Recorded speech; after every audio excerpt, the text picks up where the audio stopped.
লোকসভা ভোটের নির্ঘণ্ট প্রকাশের আগে প্রথম দফায় ২০ জন প্রার্থীর নাম প্রকাশ করেছিল বিজেপি। এদিকে ইতিমধ্যে প্রার্থীদের পূর্ণাঙ্গ তালিকা প্রকাশ করেছে তৃণমূল।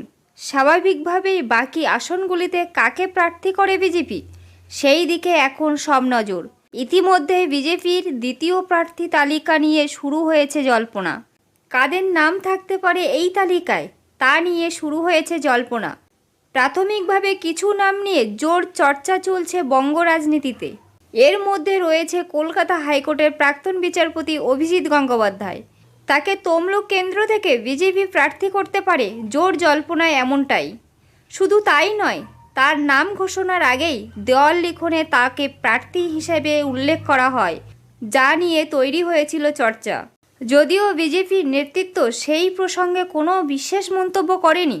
লোকসভা নির্বাচনের ঠিক আগে তৃণমূল ছেড়ে বিজেপিতে যোগদান করেছেন তাপস রায়। গুঞ্জন কলকাতা কেন্দ্রিক কোনো একটি কেন্দ্র থেকে তাকে প্রার্থী করা হতে পারে, এই নিয়ে জল্পনা ছড়িয়েছে তীব্র। নাম প্রকাশে অনিচ্ছুক গেরুয়া শিবিরের এক নেতা বলেন, তাপস রায়কে কলকাতার আশেপাশে এক প্রবীণ নেতার বিরুদ্ধে প্রার্থী করার বিষয়ে ভাবনা চিন্তা চলছে।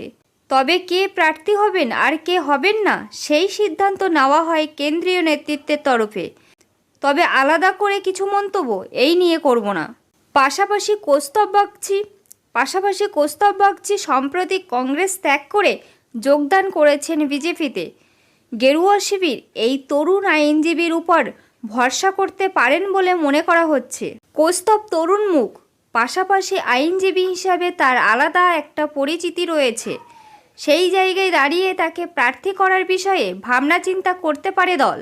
এক প্রাক্তন মহিলা ক্রিকেটারকে নিয়ে জোর জল্পনা তৈরি হয়েছে বঙ্গ রাজনীতির অন্দরে। তিনি বাঙালি। রাজ্যের এক মহিলা প্রার্থীর বিরুদ্ধে তাকে দাঁড় করানোর চিন্তাভাবনা করছে গেরুয়া শিবির। জানা গেছে ক্রিকেটার হিসেবে তিনি অত্যন্ত জনপ্রিয়। পাশাপাশি রাজনৈতিক ময়দানে আনকড়া হলেও তার ক্রিকেট কেরিয়ার গ্রাফ বহু নারীর কাছে অনুপ্রেরণা। সেই সার্বিক বিষয়টি ভেবে দেখা হচ্ছে।